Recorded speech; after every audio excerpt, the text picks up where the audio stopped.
The unveiling of Princess Catherine's new portrait at Buckingham Palace has not gone as smoothly as anticipated.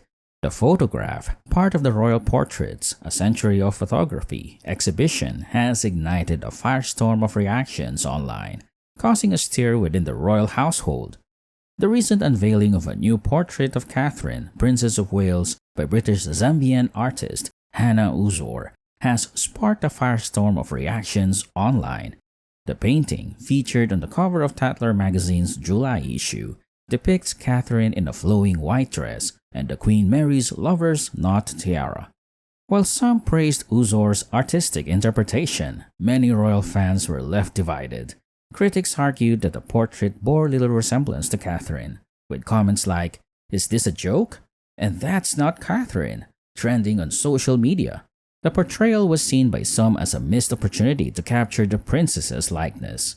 Uzor, in response to the backlash, defended her work, stating she aimed to capture the soul of her muse rather than create a purely photographic representation.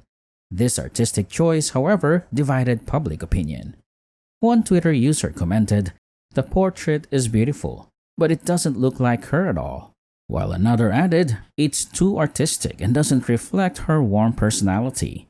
Such divergent opinions have added to the chaos within the palace, as the royal family grapples with managing public perception and media narratives.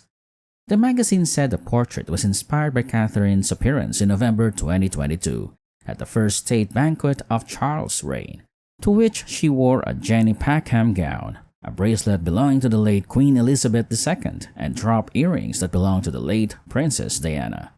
Describing her artistic process, Uzor said she tried to capture the soul of Catherine in the painting.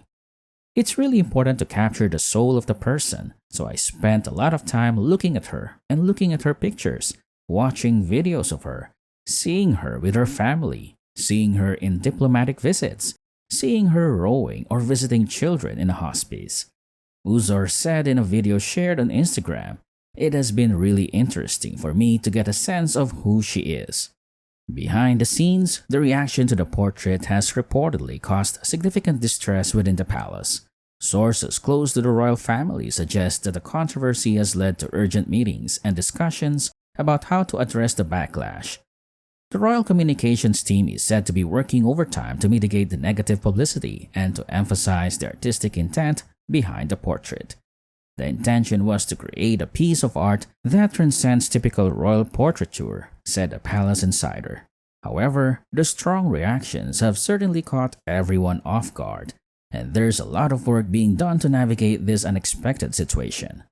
Uzor's work, though, received mixed reactions online, with many commenters arguing the portrait does not look like Catherine, who has been out of the public eye since January, when she underwent surgery and later learned she had cancer.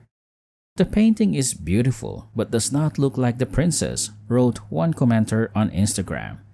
As the dust begins to settle, the royal family is looking to turn the page on this tumultuous episode. There are plans to release statements clarifying the artistic choices behind the portrait and to share more behind-the-scenes insights into its creation.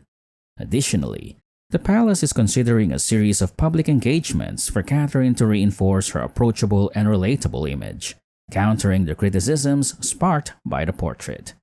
In the meantime, the portrait remains a focal point of the exhibition, drawing visitors who are eager to see the image that has caused such a stir.